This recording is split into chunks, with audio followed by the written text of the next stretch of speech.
प्रिय श्रोतावृन्द, the words of God अर्थात् परमेश्वरको वचन कार्यक्रममा यहाँहरू सबैजनालाई जय मसीह तथा नमस्कारको साथमा स्वागत छ। ख्रिस्टको उद्धारमा भरोसा गर्नु। लुका 23:42 र 43।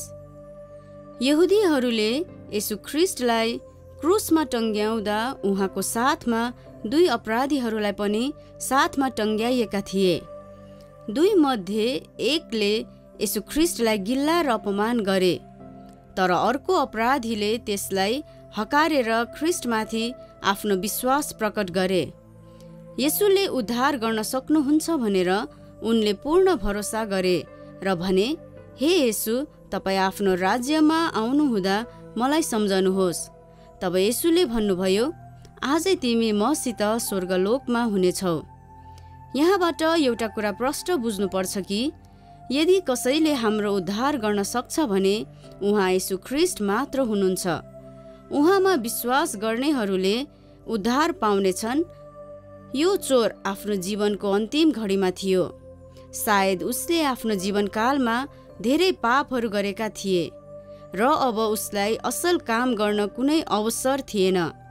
हाम्रो मानवीय दृष्टिकोणबाट उनको लागि नरक निश्चित थियो, तर उनले क्रुसमा झुन्डिरहेको अवस्थामा येशू ख्रिस्टको उद्धारतामा भरोसा गरेर उद्धार पाए। प्रियजनहरू, कतै आज तपाईँ उद्धार र मुक्तिको खोजीमा त हुनुहुन्न?